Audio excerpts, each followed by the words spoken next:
Salut, c'est de nouveau Hailey. Donc, même si c'est génial d'être célèbre, ça entraîne aussi quelques problèmes. D'abord, concernant Eric, avoir un ex célèbre est étrange. Puis, il y a tout ce que le fait d'être connu de tout le monde a engendré. Par exemple, quand j'étais dans les coulisses de mon mini-concert, j'étais terrifiée car j'étais sûre que quelqu'un venait de prendre une photo de moi dans une robe non zippée. J'ai regardé Dean avec inquiétude. Tu as vu qui c'était? Pourquoi quelqu'un prendrait ce genre de photos? Oh non! Et si c'était pour les vendre à la presse? Dean m'a regardé avec un air rassurant en disant « Ne t'inquiète pas, je te promets de trouver qui a pris cette photo. Maintenant, détends-toi s'il te plaît, car le concert commence dans 1 minute. Et tu ne voudrais pas tout gâcher, n'est-ce pas ?» Puis je l'ai regardé partir. Ce qu'il disait faisait sens. C'était un concert important pour nous, donc je ne pouvais pas tout gâcher. Une fois sur scène, j'ai mis tous mes soucis de côté. Et je me suis focalisée sur ce que je faisais de mieux. Chanter avec mes tripes. Ensuite, on est resté un peu pour rencontrer les fans. C'était dingue d'être avec des gens qui connaissaient mon nom et qui me demandaient des selfies. Phil était très demandé aussi. Il faisait surtout l'unanimité chez les filles. Je les entendais dire à quel point il était canon et tellement cool. Phil faisait l'air de rien, mais je savais qu'il adorait ça. Enfin, en même temps, qui n'aimerait pas? Puis quelqu'un a même crié que Phil et moi faisions un beau couple. Phil a failli éclater de rire, et moi je souriais timidement. Puis une fille m'a demandé si j'avais d'autres projets à part la chanson.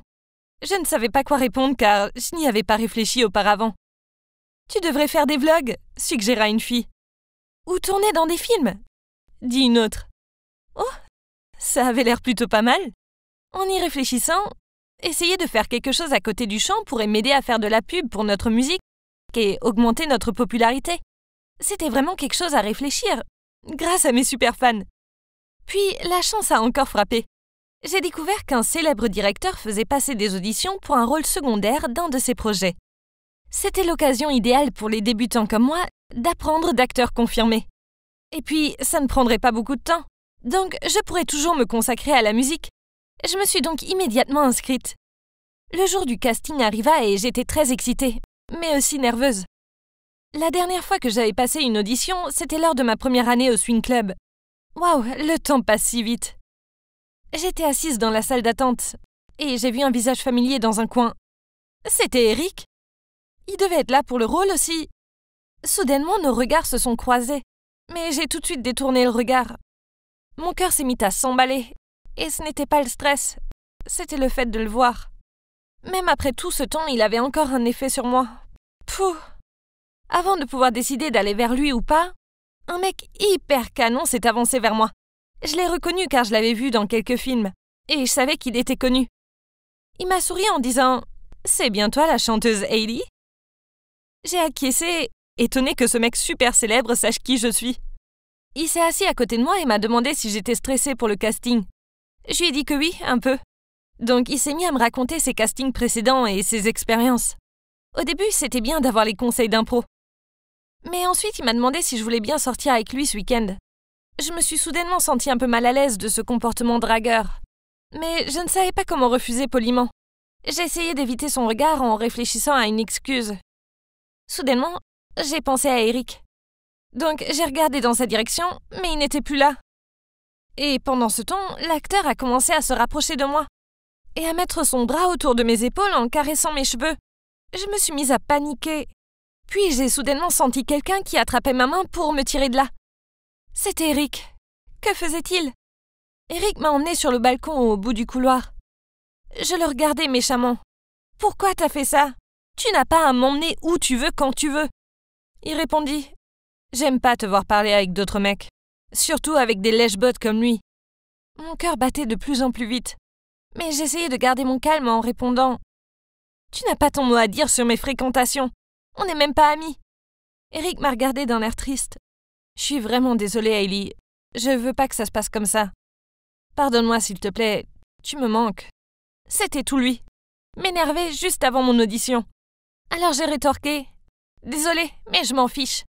Tu n'as pas idée à quel point tu m'as blessée. » Contre toute attente, il a répondu « Je vais rompre avec Clara. Enfin, non. La vérité, c'est qu'il n'y a jamais rien eu entre elle et moi. » Ah, j'ai déjà entendu ça quelque part. Tu as dû dire la même chose à Clara pour te mettre avec elle quand tu étais avec moi, non? Puis j'ai commencé à partir. Il dit d'une voix basse. Tout a été manigancé par la boîte. Je me suis arrêtée net pour le regarder, puis il dit d'un ton plein de colère. Ah, tu penses que je peux encore te croire? Je ne suis plus la jeune fille innocente qui boit tes paroles. Après un instant de silence, il a soupiré et m'a tout raconté.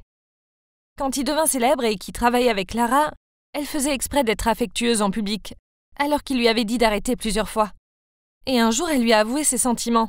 Il l'a tout de suite repoussé, car il était avec moi et ne l'aimait pas de cette manière-là.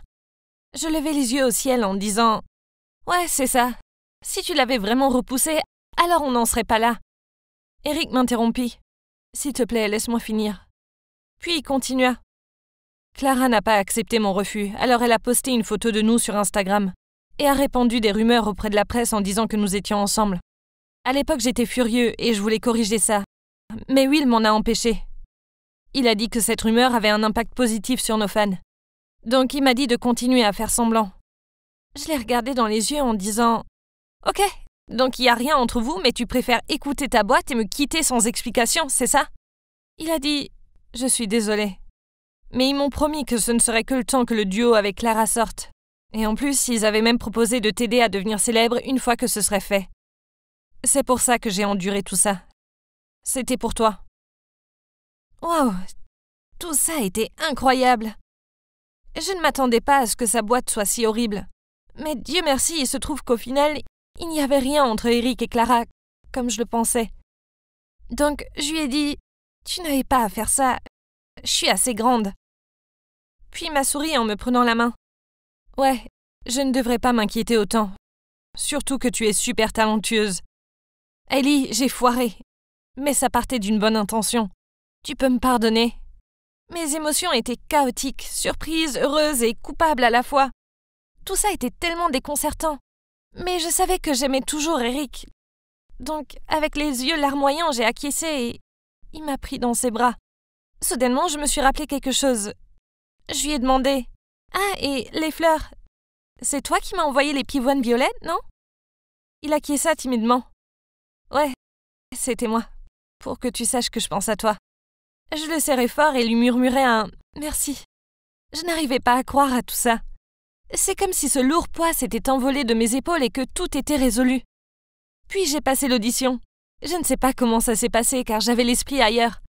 Ensuite, Eric m'a emmené dans un endroit reculé de la plage. Et on s'est tenu la main en se baladant sur le sable.